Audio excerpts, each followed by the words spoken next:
Have you ever experienced a moment of real intimacy with someone? Emotional, psychological, even spiritual, and just when you thought the connection was deepening, they vanished? No call, no explanation, just radio silence? Most people interpret that as rejection. But when you're dealing with an avoidance, silence after closeness doesn't mean they're done with you. It often means they're overwhelmed by how much you mean to them. Avoidants aren't afraid of you. They're afraid of what you make them feel. And when those feelings start to resemble love, true, vulnerable, soul-shaking love, they don't lean in, they retreat. But not because they don't feel it, it's because they feel it too much. This behavior is one of the most paradoxical signs that an avoidant is secretly in love. You pour your heart out, you bond, you see the softness in their eyes. For a moment, the walls drop, and then poof, they pull away. They may not even know why they're doing it, but subconsciously, they're engaging in self-preservation because love to them feels dangerous. Vulnerability feels like exposure. Emotional intimacy feels like a trap. And here's where it gets interesting. When you return, when you text again, or when they see you in person, watch how strange they act. It's as if your presence short-circuits their logic. Suddenly they're overcompensating with politeness, or acting distant, or even making awkward jokes. Why? Because their heart is in conflict with their defense mechanisms. Part of them wants to run. The other part wants to hold you like you're the only stable thing in a chaotic world. They disappear not to escape you, but to escape the version of themselves that feels too exposed when they're near you. You see, for most people, love is connection. But for an avoidant, love is vulnerability, and vulnerability feels like danger. And when you trigger that primal alarm inside them, they do what they've always done: shut down, detach, and disappear. But that disappearance is an absence. It's actually the loudest scream of emotional panic they don't know how to verbalize. It's not indifference, it's emotional flooding. Avoidants have likely learned in childhood or past relationships that closeness leads to hurt. Maybe their caregivers were inconsistent, maybe they were only shown affection conditionally, maybe they were betrayed. So now when they meet someone who sees past their mask and touches something real, their survival instinct kicks in. Retreat before you get destroyed. But here's the psychological depth most people miss. When an avoidant pulls away after intimacy, it doesn't mean they don't feel anything. It means they finally do. And that's the problem. Their mind says, don't get close. But their heart whispers, you're already in too deep. That internal war is brutal. And it plays out silently. So they run thinking distance will bring safety, but it only amplifies the emotional noise they can't quiet. And that's why when they see you again, they don't act like someone who doesn't care. They act like someone who's trying to fake indifference while battling the emotional hurricane inside. And if you pay attention, you'll notice something powerful. They check in subtly. They ask questions indirectly. They observe you from a distance. Because in their world, love isn't expressed through grand gestures or poetic confessions. It's expressed through pattern disruptions. And pulling away after closeness is a massive disruption. You're the variable they weren't prepared for, the exception that threatens their emotional equilibrium, the person who made them feel something they haven't felt in years, safe enough to connect, but terrified enough to run. So what do? Don't chase them. Let them sit with the weight of your absence. Because here's the truth. An avoidant in love will never forget the one person who didn't beg, didn't pressure, but instead mirrored the strength they secretly admired in you. That strength, the ability to stay calm, centered, and self-respecting, is what magnetizes them back when they're ready to face what they feel. Because deep down, avoidants don't fear love itself. They fear being consumed by it. And when they run, it's not rejection, it's revelation. A revelation that you've cracked through layers of emotional armor they never thought anyone could get past. Let that sink in. When someone disappears after closeness, Don't assume they're gone. Sometimes the vanishing act is the clearest sign that you've gotten too close to the truth they can't handle yet. And when they come back acting strange, nervous, or awkward, it's not because they don't care. It's because you've already touched the part of them they've been hiding from the world for years. And that, my friend, isn't rejection. It's a silent confession disguised as distance. One of the most misunderstood behaviors of avoidant individuals is this. They'll go out of their way to help you, fix things for you, show up when you're drowning in chaos, but they'll never ask for help themselves. That's not a coincidence. That's not just personality. That's a psychological signature of someone who's secretly in love, but terrified to admit it. There's a powerful paradox. On the surface, it looks like generosity. They're supportive, practical, protective. But look deeper, you'll notice it's one-sided. They're comfortable being the rescuer, the problem solver, the reliable one. Yet when the spotlight turns on them, when it's their pain, their breakdown, their needs, they go dark, radio silent, emotionally locked. That's not just emotional immaturity, that's emotional fear. You see, avoidants equate vulnerability with weakness. They've likely lived in environments where expressing pain led to shame, rejection, or neglect. So they've wired themselves to believe, I'm only valuable if I'm useful, I'm only safe if I'm in control. So what do when they care deeply about you? They serve you quietly, consistently, sometimes inconveniently. They'll show up when your car breaks down. They'll stay up texting you through a crisis. They'll research solutions for your problems and hand them to you like it's no big deal. That's not them being nice. That's them saying, I love you in the only language that feels emotionally safe to speak. Because saying I love you with words feels dangerous, but showing up with actions, with service, support, and sacrifice, that's where they feel secure. It keeps them in control. It allows them to give without the threat of being seen. But this behavior holds an even deeper layer. When someone gives to you but never allows you to give back, that's not balance. That's emotional protection. They don't want to be seen needing anyone, because to need is to risk. And to risk is to open themselves up to the very thing they've spent years avoiding, emotional exposure. Think about this. An avoidant who doesn't care about you doesn't make an effort to improve your life. They don't go the extra mile. They don't show up at inconvenient moments. But when they do, when they inconvenience themselves for your well-being without any demand for recognition, it's not just kindness, it's covert emotional intimacy.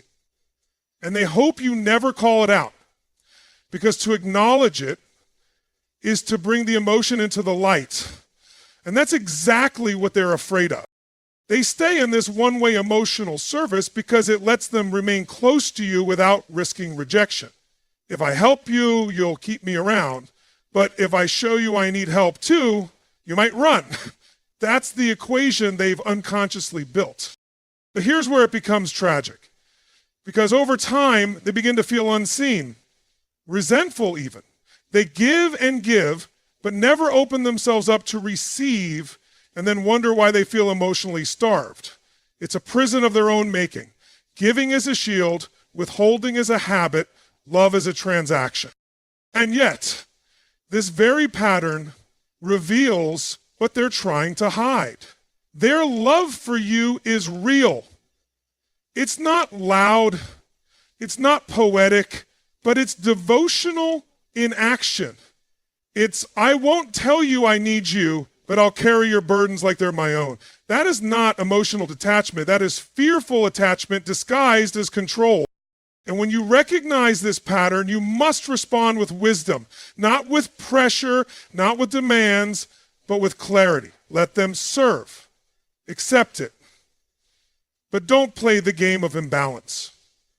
Gently offer support back, not to expose them, but to show them. Being loved doesn't have to mean being weak, Because ultimately, what an avoidant in love needs most isn't someone who fixes them. It's someone who sees them, even when they're hiding behind helpfulness. Someone who says, you don't have to earn love by rescuing me. I see you, I value you, even when you're vulnerable. And maybe, just maybe, when they see that love can survive transparency, they'll take one small risk, one small moment of asking for help.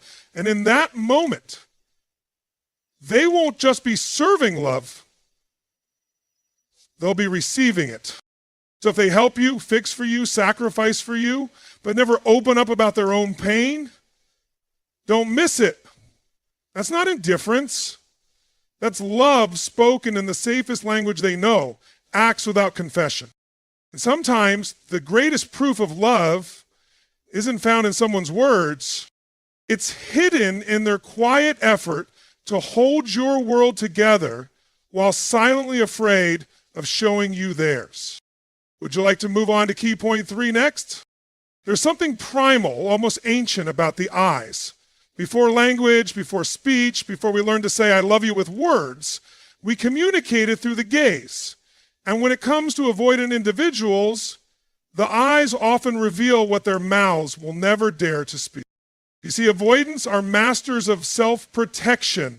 They know how to control the narrative, manage perception, and keep their emotions locked beneath layers of logic, silence, or distraction. But there's one place they can't hide: their eyes. You'll catch it when they think you're not looking. A lingering stare, a softened glance, a flicker of vulnerability that slips through before they remember to tighten the mask. It's in those micro moments that the truth leaks out. His mouth says nothing. Their body might even turn away. But their eyes, they hold on to you just a second too long. And in that split second, you're not seeing a cold, distant person. You're witnessing a soul that's starving for connection but terrified to reach for it. Psychologically, the eyes are the most unfiltered channel of emotional data. They bypass the conscious mind. The pupils dilate with interest. The gaze lingers with longing. The blink rate changes with anxiety. And what's remarkable about avoidance is that while they've conditioned themselves to hide emotionally, they often forget that the eyes can betray them. That's why their gaze might feel inconsistent. They look at you deeply in one moment, then suddenly break eye contact like they've seen something too real. That's not disinterest, that's emotional exposure. Looking at you means feeling, and feeling means risking. And avoidants have spent years training themselves to avoid that exact equation. But love messes with the equation. You might be talking about something ordinary, and they're just watching you intensely, quietly. You feel the weight of their gaze. You feel seen in a way that's almost uncomfortable. That's not just attention. That's connection. They're observing, absorbing, memorizing, because deep down they want to hold on to you, even if they never say it aloud. But the fear creeps in just as quickly. They'll suddenly look away, shut down, change the topic, check their phone. It's not because they don't care.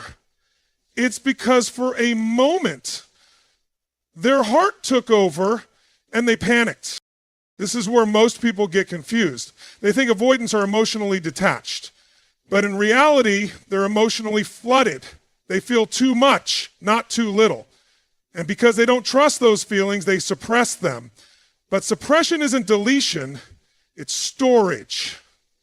And the eyes are the one place that storage slips open. Let me tell you something raw. When someone avoids words but watches you with reverence, they're not absent. They're wrestling with presence. When they smile with their eyes but say nothing with their mouth, they're not playing games. They're fighting a battle between their longing and their fear. Because for avoidance, love doesn't look like overt romance. It looks like quiet intensity. It looks like trying not to stare and failing. It looks like admiration wrapped in silence. And when they look at you like they're seeing something sacred, it's because in their mind, they are. You need to understand, that's not just attraction, that's not lust, that's emotional truth leaking through the cracks. So what do you do with this? You don't confront them. You don't demand words.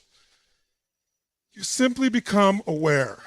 When you see it, when you catch that soft, lingering gaze, don't overlook it. Don't dismiss it. Know that you're witnessing the realest version of them they'll ever show.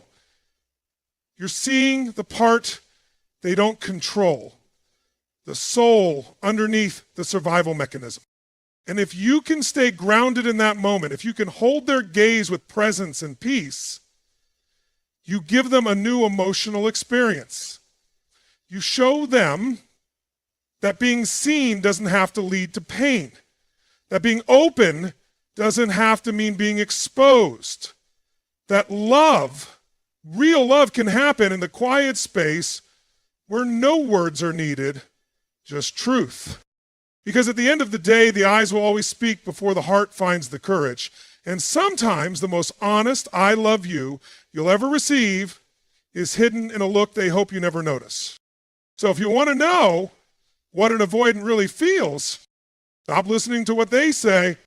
Start watching what their eyes are afraid to reveal. Jealousy is one of the most revealing emotional signals a person can emit, especially when it's coming from someone who swears they're unbothered. And no one masks it better than an avoidant. You'll see it in a flash of tension in their jaw, a subtle shift in tone, a sarcastic comment that hits just a little too hard. They'll pretend they're fine, unaffected, cool. But the second they think someone else might have access to your attention, something cracks. They act indifferent. But beneath that calm exterior, it's chaos. You have to understand, avoidants don't express love the way most people do. They won't tell you they miss you. They won't ask for exclusivity. They don't easily reveal when something matters to them, especially you. But introduce a perceived rival, a third party who suddenly captures your interest or time, and the avoidant flips into a silent crisis. They'll never say, "I'm jealous." That would require too much emotional transparency. Instead, they distance themselves, withdraw, or ironically act colder. But what they're really doing is trying to regain control over a reality that just triggered their deepest fear, that they could lose you. It's wild, isn't it? They don't say they want you, but the moment someone else might, their entire demeanor shifts. This isn't manipulation, it's trauma. It's their nervous system saying, "I can't handle closeness, but I can't handle losing it either." Jealousy and avoidance is deeply tied to their emotional wiring. On one level, they crave connection. On another, they fear engulfment. So they create distance to stay safe. But when you redirect your attention elsewhere, it exposes the truth they've been suppressing, that they do care, that they are invested, and that somewhere inside that emotionally guarded fortress, they've already claimed you silently. This is where things get psychologically intense. Avoidants often feel they don't deserve love, so they never ask for it directly, but they expect it quietly. They build an internal world where they are attached to you, but they don't tell you that. So when you become emotionally available to someone else, their sense of emotional control fractures. That jealousy is the unfiltered reaction of a suppressed heart waking up in panic. You might hear them make offhanded remarks, passive-aggressive jokes, or maybe they just pull away completely and act cold. But what they won't do is confront the real issue, because to admit jealousy is to admit attachment. And for someone who's built their identity on being independent, self-contained, and unaffected, that admission feels like emotional death. But here's what you have to see beneath the surface. Jealousy is an attachment protest. It's not just an emotion. It's a flashing red light saying, "You matter more than I want to admit." And when an avoidant acts like they don't care, right after subtly reacting to your interactions with someone else? It's not detachment. It's fear being disguised as detachment. And that fear is rooted in one powerful internal conflict. They want to be your only source of connection without risking the vulnerability of saying so. They want the benefits of closeness without the cost of exposure. And so they observe, they calculate, they react, but never directly. Now here's where the dynamic gets dangerous. If you don't understand what's really happening, you might interpret their jealousy as toxic control, or worse, as indifference. But neither is true. It's actually a defensive cry for reassurance, spoken through withdrawal, sarcasm, or aloofness. What can you do? You hold your ground. You don't chase. You don't apologize for being seen by others. Instead, you calmly reflect what you observe. You seem different when I mention this person. Are you okay? Not as a confrontation, but as an invitation. Because what you're doing in that moment is offering them a bridge, a way to cross into vulnerability without shame. But if they don't take the bridge, don't force it. Just know you've already seen the truth. The moment an avoidant gets jealous, they've revealed something they'll never say out loud. You belong to me more than I'm ready to admit. And that's your mirror. Because the real challenge isn't decoding their jealousy, it's deciding whether their silent claim over your heart is enough or whether you need someone who can meet you with the emotional courage to say it out loud. Because real love doesn't just watch you, it claims you with integrity. And no matter how much they suppress it, if their jealousy is showing, their heart already knows what their ego is still fighting. Let their reaction reveal their truth, even when their words won't. There's a strange phenomenon that happens when you're emotionally connected to someone who fears intimacy. They begin to mirror you subtly, quietly, almost like emotional camouflage. But this isn't manipulation, it's survival. It's how avoidants stay close to the people they love without ever putting themselves in the vulnerable position of being the first to feel. They won't initiate deep conversations, but they'll match your tone if you open up. They won't say, I miss you, but if you reach out and show warmth, they'll soften just enough to reflect it back. You laugh, they laugh. You cry, they go silent, matching your pain. Without saying a word, they are constantly watching, sensing, matching. Because mirroring is the safest way to stay emotionally involved without stepping into the territory of risk.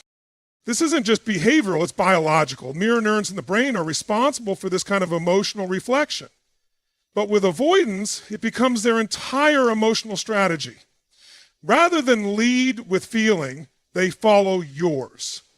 Because when you lead, you expose yourself. But when you mirror, you remain hidden, protected, and yet still connected. What's happening here is psychological tracking. They're studying you, not with conscious intent, but with a deep internal need to stay bonded without ever feeling out of control. And the reason this behavior is so hard to identify is because it looks like connection. It feels like compatibility, but in truth, it's emotional mimicry rooted in fear. You might feel like we're always on the same page emotionally, but you're not. You're writing the page and they're reading and copying it. Moment by moment in real time. It's not because they're insincere, it's because they're terrified of rejection. And if they show you who they really are, they fear you'll leave, or worse, see the parts of them they've never accepted themselves. This is how avoidants love, in shadows, in reflections. They become emotional mirrors, not because they don't care, but because they care too much and they've never had a model for healthy, open vulnerability. So they find safety in your emotional leadership. They gauge their responses based on your mood. If you're affectionate, they let their guard down slightly. If you're hurt, they freeze up or pull away. They react to you, not with you. Because to move independently in love is to risk exposure. This creates an emotional loop that can feel incredibly confusing. You feel bonded, you sense closeness, but there's a subtle delay, a reactive quality. You lead with feeling and they echo it back like a ghost trying to stay close without being seen. But the truth is that mirroring is not disconnection. It's a clue. It's their way of saying, I want to stay near you, I just don't know how to do it from within myself yet. And if you recognize it for what it is, not manipulation, not emptiness, but fearful love, you begin to see the pain behind their pattern. Because mirroring at its core is a cry for permission. Permission to feel, permission to be, permission to exist in the emotional space without judgment, without pressure, without punishment. And if you're the one always leading emotionally, always setting the tone, holding the space, initiating the intimacy, it can become exhausting. It can feel like you're carrying both people's emotions. But the reason you feel that weight isn't because they're empty, it's because they've never been safe enough to lead from their own heart. So what do? You hold boundaries with compassion. You continue to be emotionally honest, but without over-permissioning.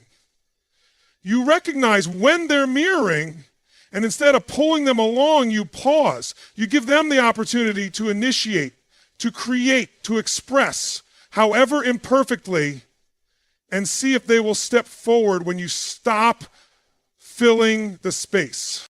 Because mirroring only continues when you're the constant emotional generator.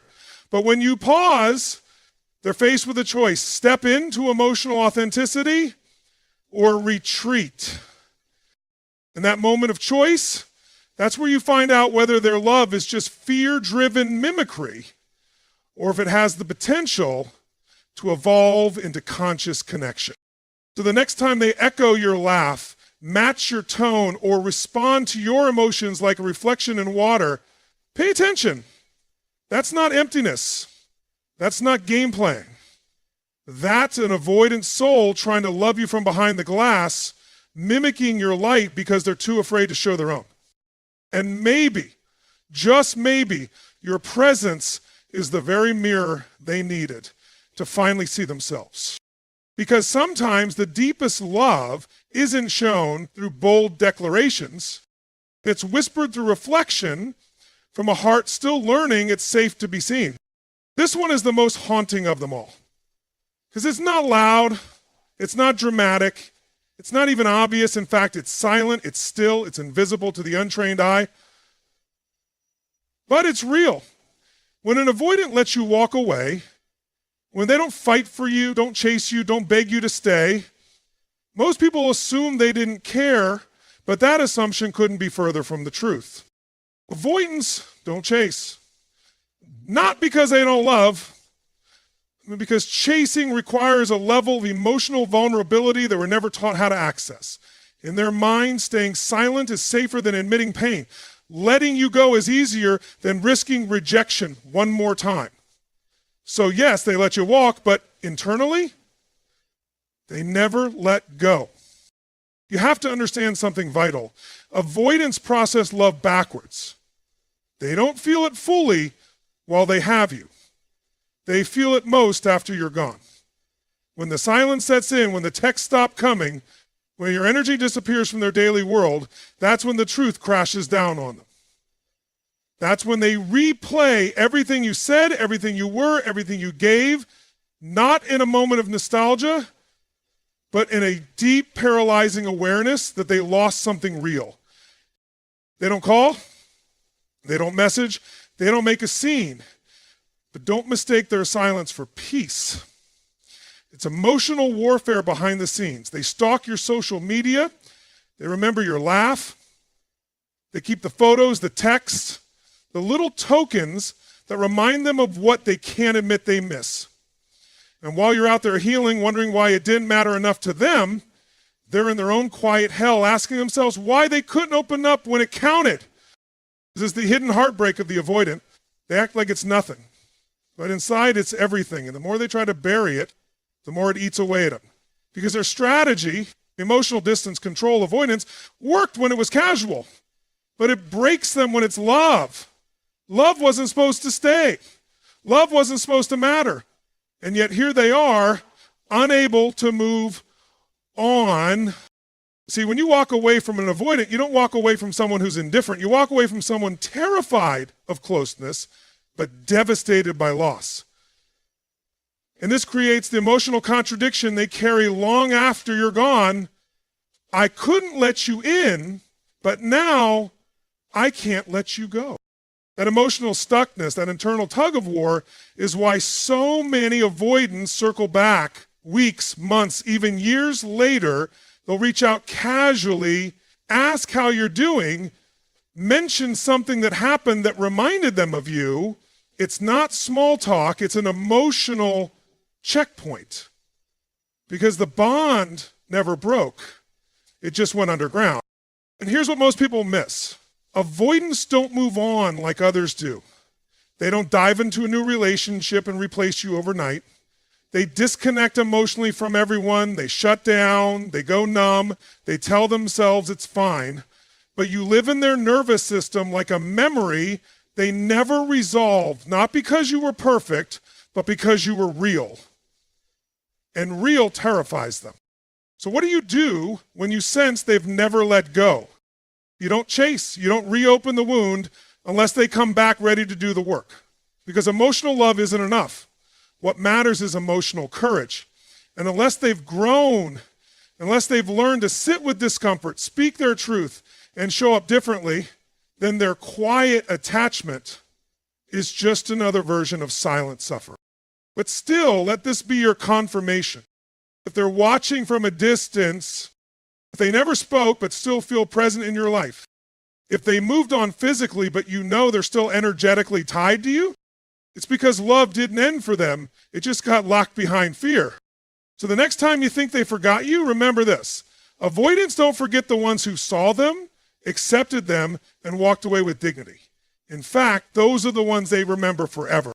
Because for avoidance, love isn't a firework, it's a slow burn. And the embers don't die when you leave. They just glow in silence long after the world assumes it's over. And sometimes the greatest heartbreak is not what was lost out loud. It's what's still held on to in silence.